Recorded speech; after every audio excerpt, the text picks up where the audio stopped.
welcome to Mita World. So இன்னைக்கு குல்ஃபி செய்ய போகிறோம். என்ன குல்ஃபினா?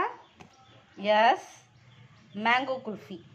வாங்க டேட்ஸு, கேஷ்யூ இது ரெண்டுத்தையும் ஒரு பவுலில் சோக் பண்ணி வைக்க போகிறோம்.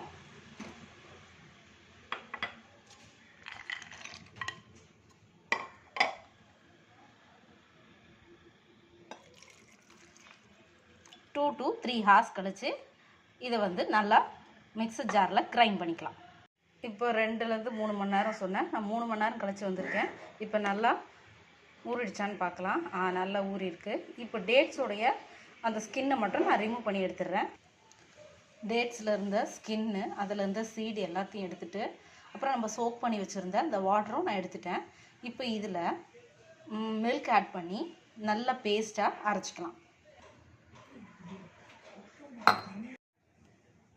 இப்போது மில்க் ஆட் பண்ணிக்கிறேன். ஃபைன் பேஸ்ட்டாக அரைச்சி எடுத்துகிட்டு வந்துட்டேன். இதோட மேங்கோ ஆட் பண்ணியும் திரும்பவும் அரைச்சிக்கலாம்.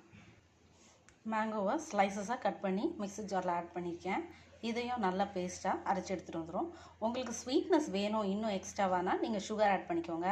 அப்படி சுகர் வேண்டாம்னு நினைக்கிறவங்க இதில் நீங்கள் பாம் சுகர் போட்டுக்கலாம், இல்லைன்னா ஹனி ஆட் பண்ணிக்கலாம். இது உங்கள் விஷ்.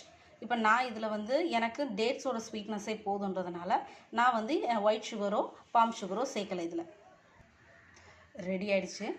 இப்போது அந்த பாட்டில் இதை கொஞ்சம் கொஞ்சமாக சேர்த்துக்கலாம். பாட் ரெடியாக இருக்குது.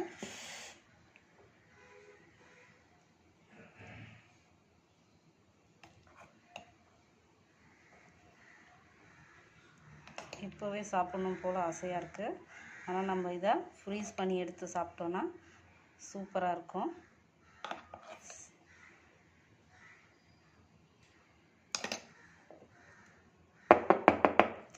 இப்போ இதை ஒரு சில்வர் ஃபாயில் போட்டு கவர் பண்ணி ஃப்ரிட்ஜில் வச்சிடலாம். ஒரு 8 ஹவர்ஸ் கழிச்சு இதை எடுத்தோன்னா ரெடியாக இருக்கும். குல்ஃபி ரெடி ஆகிடுச்சு. Mango, milk, cashew, dates. So ஹெல்த்தியான குல்ஃபி. நீங்களும் செஞ்சு பார்த்து என்ஜாய் பண்ணுங்கள்.